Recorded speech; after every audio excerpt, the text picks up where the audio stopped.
Hello friends, வணக்கம். நான் உங்கள் லோகேஸ்வரி சிம்பு பேசுகிறேன். நாம் இன்றைக்கி எதை பற்றி பார்க்க போகிறோன்னு பார்த்தீங்கன்னா, நம்மளோட ஸ்மார்ட் கார்டோட பிடிஎஃப்பை வந்து எப்படி டவுன்லோட் பண்ணுறதுன்றத பற்றி தாங்க. இது வந்து பார்த்தீங்கன்னா, இப்போ வந்து ஸ்கூல் சேர்க்கறதுக்காக நம்ம குழந்தையோட பேரெல்லாம் ரேஷன் கார்டில் லிங்க் பண்ணியிருப்போம்.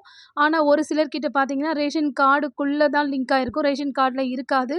ஸோ உங்களுக்கெல்லாம் பார்த்தீங்கன்னா, பிடிஎஃப்பா வந்து பிரிண்ட் அவுட் எடுத்துட்டு வந்து குடுங்க அப்படின்லாம் சொல்லியிருப்பாங்க. அது எப்படி டவுன்லோட் பண்ணுறதுன்றத பத்தி தாங்க பார்க்க போறோம். இப்போ இந்த வெப்சைட்குள்ள வந்தாச்சு. இதோட வெப்சைட் அட்ரஸ் பார்த்தீங்கன்னா, tnbds.co.in இதுதாங்க. இந்த இடத்துல வந்து பார்த்தீங்கன்னா, குடும்ப உறுப்பினர், முகவரி மாற்றம் இது இருக்குல்ல, இதுல ஏதாவது ஒரு ஆப்ஷன் எடுத்துக்கோங்க.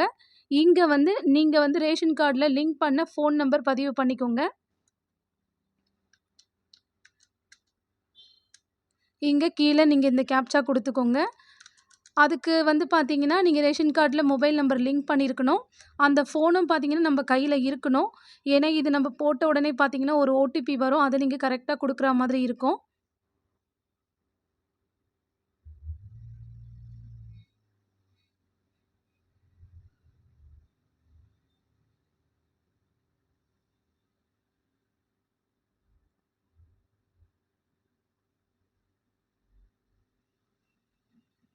இப்ப வந்து பார்த்தீங்கன்னா, இதோட ஓடிபி வந்து நமக்கு வந்திருக்கு.